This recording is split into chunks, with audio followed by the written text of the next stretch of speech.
আসলে আমাদেরকে বুঝতে হবে যে আমরা যে জাতীয় ঐক্যের কথা বলছি, এই জাতীয় ঐক্যের মধ্যে রাজনৈতিক দলগুলোর মধ্যে এবং বিভিন্ন মত পক্ষের লোকদের মধ্যে যেমন ঐক্য দরকার, তেমন এই ঐক্যের বার্তাটা কিন্তু জনগণের কাছে। জনগণ আমাদের আজকের এই আলোচনাটাকে অন করতেছে কিনা, জনগণের কাছে এই মেসেজটা যাচ্ছে কিনা। বাংলাদেশে জুলাই আগস্ট যে গণ অভ্যুত্থান হয়েছে, সেখানে কিন্তু কোনো রাজনৈতিক দল বা রাজনৈতিক ব্যক্তির আহ্বানে জনগণ নেমে পড়েন না, বরং বাংলাদেশের স্বার্থে, দেশ এবং দেশের মানুষের স্বার্থে জনগণের মধ্যে একটা ঐক্য সাধিত হয়েছে। ফেসিবাদ এবং আধিপত্যবাদকে জনগণ ঘৃণা করে প্রত্যাখ্যান করেছে।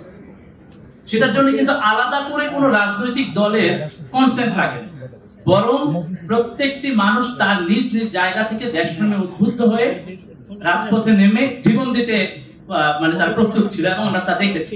2000 মানুষ শহীদ হয়েছে। এবং এই যে দীর্ঘ 16 বছর ধরে চলা, আপনারা দেখেছেন যে শত শত মানুষ গুম হয়েছে। তো গুম যারা করেছেন তারা তো নিজেদের দলীয় স্বার্থেই গুম করেছেন। সুতরাং পলিটিক্যাল কমিটমেন্ট যদি দলগুলোর না থাকে, যে আমি আমার দলীয় স্বার্থে অন্য কোনো দল বা অন্য কোনো মতকে এইরকম রিপ্রেসিভ অবস্থায় নিয়ে যাব না, তা না হলে তো ইন্টারনাল স্টেবিলিটি তৈরি হবে না।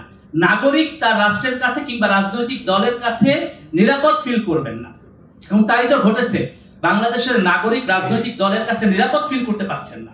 যদি ওই ফিলিংসটা আমরা না দিতে পারি, তাহলে জাতীয় ঐক্য তৈরি হবে না।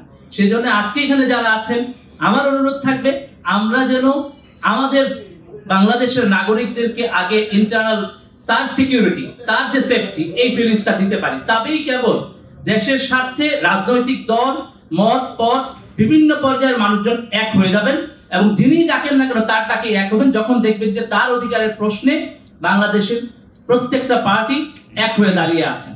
এই সেফটিটা আমাদের এনশিওর করতে হবে। সামরিক সক্ষমতার প্রশ্ন, ইন্টেলিজেন্সের সক্ষমতার প্রশ্ন, নানাবিধ প্রশ্ন আমরা ডিল করতে পারবো। সেই জন্য আমার রিকোয়েস্ট থাকবে শুরুতে এই ইন্টারনাল স্টেবিলিটি এনশিওর করা। ধন্যবাদ।